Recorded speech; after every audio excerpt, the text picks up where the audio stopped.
Students, मेरा नाम है मुस्कान जैन और आज हमारा टॉपिक है पैकिंग एफिशिएंसी फ्रैक्शन या फैक्टर। ठीक है, तो लास्ट वीडियो में हमने पैकिंग फ्रैक्शंस की बात की थी। ठीक है, उसमें मैंने आपको जो 2D हमारे पास 2 डायमेंशन में जो सॉलिड्स होते हैं उनकी पैकिंग एफिशिएंसी निकालना बताया था। आज हम बात करेंगे 3D, जैसे कि हमारे पास SCC, BCC, FCC होता है, उनकी पैकिंग एफिशिएंसी निकालना हम सीखेंगे। ठीक है, ये काफी इंपॉर्टेंट होता है न्यूमेरिकल के पॉइंट ऑफ व्यू से। ओके, तो इसको अच्छे से हम समझते हैं। सबसे पहले तो एक क्यूब बना लेते हैं। ठीक है, ये हमने यहाँ पर बना लिया अपना एक क्यूब।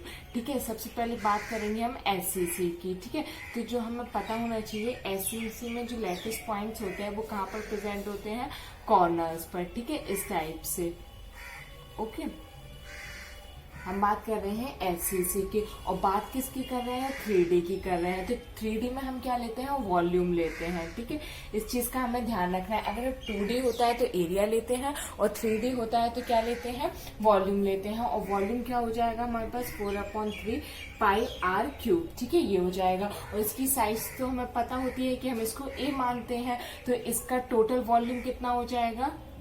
टोटल वॉल्यूम ये हमारे पास हो जाएगा A क्यूब। ठीक है, क्योंकि क्यूब का क्या लेते हैं हम? A cube. ओके, इस टाइप से हो जाएगा। तो अब बात करते हैं कि फॉर्मूला क्या हो जाएगा। तो पैकिंग एफिशिएंसी को हम P से डिनोट करते हैं। ओके, तो यहाँ पर हमारे पास हो जाएगा वॉल्यूम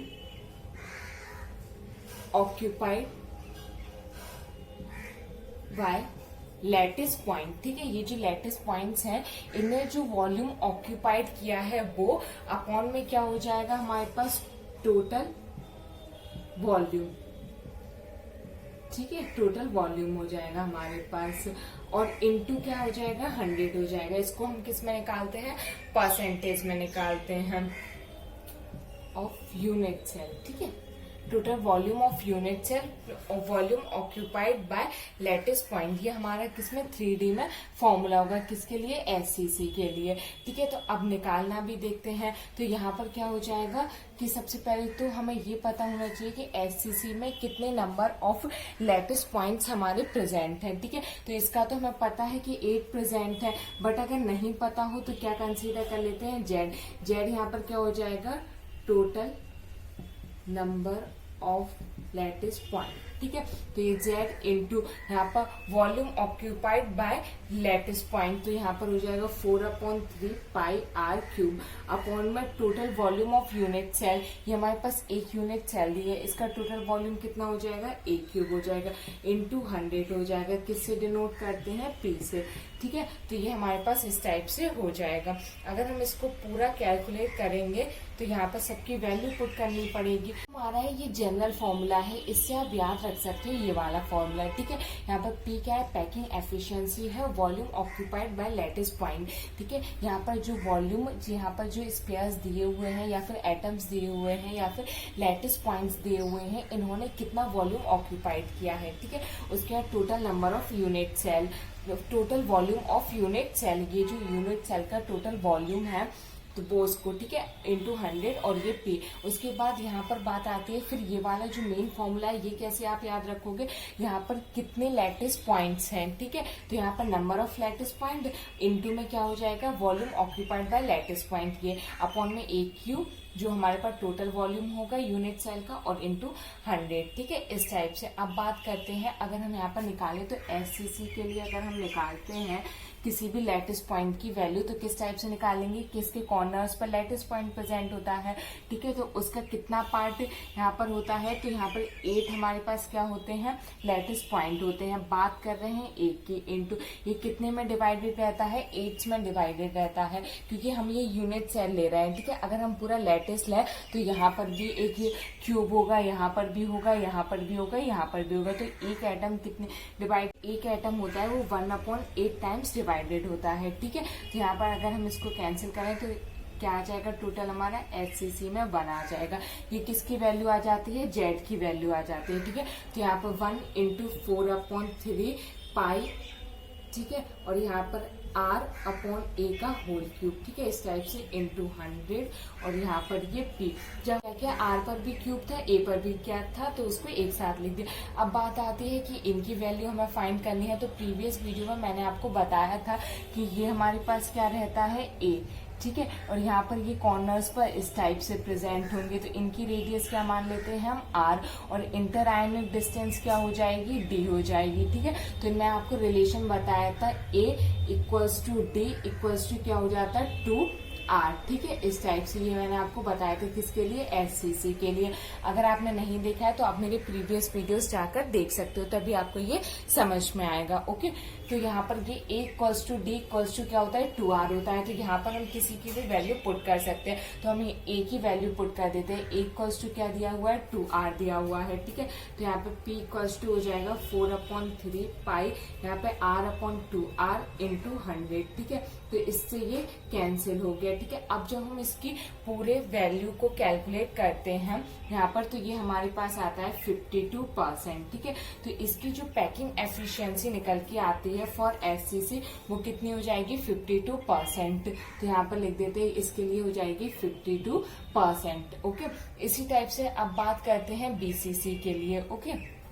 यहाँ पर हम ले लेते हैं, ये लिख दिया बीसीसी, ठीक है। तो फॉर्मूला तो सेम रहेगा, बट यहाँ पर लैटिस पॉइंट एक कहाँ आ जाता है हमारा बॉडी सेंटर पर आ जाता है, ठीक है। तो अब बात करेंगे बीसीसी के लिए, तो उसका कॉन्ट्रीब्यूशन किस टाइप से होता है कि कॉर्नर्स पर तो रहेंगे, प्लस कहाँ आ जाता है एक हमारा बॉडी सेंटर पर, तो +1 इक्वल्स टू हो जाएगा 2, ठीक है। तो यहाँ पर जेड की वैल्यू चेंज हो जाएगी, जेड की वैल्यू क्या हो जाएगी हमारी 2 हो जाएगी, ठीक है। बाकी सब तो सेम रहेगा, यहाँ पर भी चेंजेस आएंगे। चेंजेस कहाँ आएंगे कि इसको हम किस टाइप से कंसीडर करते हैं, एक हमारा यहाँ होगा और एक ये बीच में होगा, ठीक है। इस टाइप से ये पूरा डायगोनल लेते हैं, ठीक है। यहाँ पर इसको मैं दोबारा ड्रॉ कर देती हूँ तो आपको अच्छे से समझ में आ जाएगा, ठीक है, ये वाला।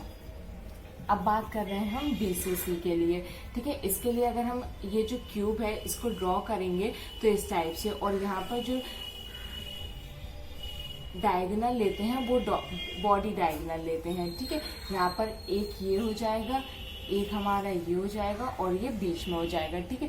तो ये इसकी डिस्टेंस r, इसकी r, और यहाँ पर ये r और ये r, ये हमारा क्या हो जाएगा डायमीटर टाइप से ले लिया। तो इसके लिए क्या हो जाएगा बीसीसी के लिए हमारे पास यहाँ पर ये इंटर आयोनिक डिस्टेंस हमारी क्या हो जाएगी, ये हो जाएगी d। तो d इक्वल्स टू क्या हो जाता है 2r हो जाता है, ठीक है।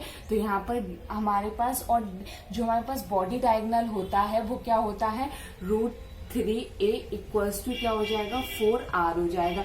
यहाँ से a की वैल्यू फाइंड किए लेते हैं, तो 4r अपॉन क्या हो जाएगा √3 हो जाएगा, ठीक है। तो यहाँ पर a की वैल्यू पुट करना है, तो यहाँ पर हम a की वैल्यू को पुट किए देते हैं, ठीक है। तो p इक्वल्स टू क्या हो गया हमारे पास यहाँ पर 8/3, ठीक है, पाई, और यहाँ पर हमारे पास a की वैल्यू पुट करना है, तो r एज इट इज रहेगा, और यहाँ 4r, यहाँ पर √3, और इसका क्या हो जाएगा होल क्यूब इंटू 100, ठीक है। इस टाइप से होगा। जब आप इस पूरे को सॉल्व करते हो तो इसकी वैल्यू हमारे पास आ जाती है 67.9%, ठीक है, ये निकल के आती है, ठीक है। और अगर हम इसको अप्रोक्स, जैसे कि आप न्यूमेरिकल्स वगैरह लगाते हो, तो उसमें अगर हमें मान के चलना है तो इसकी वैल्यू हम मान लेते हैं 70%। जैसे कि अभी ऑप्शन में दे दिया आपको बीसीसी के लिए, तो आप क्या मानोगे यहाँ पर 70% मान लोगे।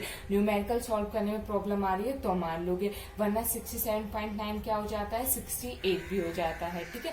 तो ये अप्रोक्स वैल्यू है, और जो करेक्ट वैल्यू जो पैकिंग एफिशिएंसी की आती है वो 67.9% आती है, ठीक है। बात करते हैं एफसीसी के लिए, ठीक है। तो फिर से इसको ड्रॉ करना पड़ेगा हमें, क्योंकि जो एफसीसी में होता है वो फेस डायगोनल लेते हैं हम, ठीक है। ये हो गया हमारा एफसीसी के लिए, तो इसको हम इस टाइप से ड्रॉ करेंगे। इसके भी एटम्स आपको पता होने चाहिए कि कहाँ कहाँ पर प्रेजेंट होते हैं। तो कॉर्नर्स पर होते हैं, तो ये एक हमने कॉर्नर का बना दिया, ठीक है। उसके बाद कहाँ होगा, एक सेंटर पर होगा और एक यहाँ पर होगा, ठीक है। इस टाइप से बॉडी डायगोनल नहीं बनता है इसमें बनता है फेस डायगोनल, ठीक है। तो यहाँ पर इसकी डिस्टेंस r, ये 2r, और ये इस टाइप से r। तो यहाँ पर क्या हो जाएगा, बॉडी डायगोनल होता है हमारे पास √2a इक्वल्स टू क्या हो जाएगा हमारे पास 4r हो जाएगा। तो a इक्वल्स टू क्या हो जाएगा 4r/√2। अगर आपको ये सब समझ में नहीं आता है कि बॉडी डायगोनल कहाँ से आ गया, फेस डायगोनल कहाँ से आ गया, तो उसके लिए आपको क्या करना पड़ेगा, प्रीवियस वीडियोस देखने पड़ेंगे। ओके,